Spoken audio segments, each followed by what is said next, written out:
लोगों का बहुत बार डाउट आता है कि यार मैम हमें रीडिंग टाइम के 15 मिनट्स जो मिलते हैं, जो क्रूशियल 15 मिनट्स होते हैं, वो सफिशिएंट नहीं होते। एंड उसी के साथ साथ हम ना याद कर पाते हैं चीजें, ना उनको रिटेन कर पाते हैं। मतलब आज याद किया, ठीक है, टेस्ट दे दिया ट्यूशन में, कोचिंग में, बट फिर 10 दिन बाद उठाएंगे तो ऐसा नहीं कि थोड़ा थोड़ा याद रहेगा, बिल्कुल ब्लैंक रहेंगे। तो क्या हम चीज कर सकते हैं जिसकी वजह से हमारी रीडिंग एंड राइटिंग फास्ट होगी? अब सबसे पहले अगर हम रीडिंग पे फोकस करें, तो अगर इंग्लिश का सब्जेक्ट है, हिंदी का सब्जेक्ट है, हिंदी में तो मेरी पढ़ने में हालत ही टाइट हो जाती है, तो मेरे लिए तो वो 15 मिनट्स सफिशिएंट कभी भी नहीं होते थे। बट मैंने एक चेंज करा था विच जेन्युइनली हेल्प मी, कि मैंने न्यूज़पेपर पढ़ना स्टार्ट किया था।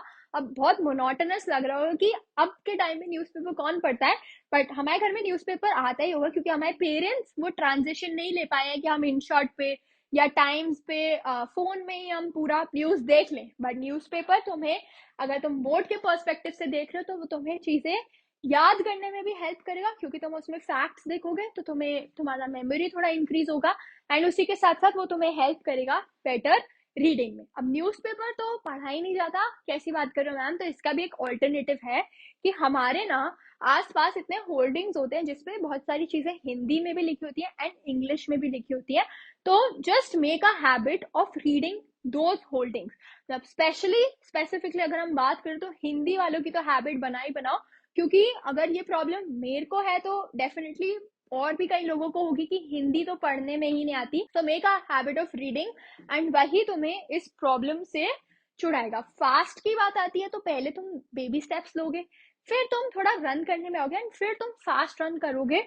सो यही चीज है कि पहले धीरे धीरे स्टार्ट करो एंड फिर तुम्हारी स्पीड ऑटोमेटिकली बढ़ जाएगी। And this is the best time जब तुम बिगिन कर सकते हो। इसी के साथ एक और पॉइंट कि तुम बिगिन अगर करना चाह रहे हो, अगर तुम्हें एग्जैक्ट 15 मिनट्स की ही ड्यूरेशन चाहिए, तो सिर्फ एक काम करो, जो तुम्हारी PYQ की बुक है वो उठा के बैठ जाओ एंड उस बुक में जो तुम 15 मिनट्स का टाइमर लगाओ एंड क्वेश्चन पेपर ना रीड करने की हैबिट लगाओ। 15 मिनट्स जब एंड होंगे तुम्हें पता चलेगा कि यार मुझे क्या इम्प्रूवमेंट करना है, कौन से क्वेश्चन को मेरे को पढ़ना है, कौन से क्वेश्चन को मैं कहाँ इवेल्युएट करने बैठा हूँ इस 15 मिनट्स में।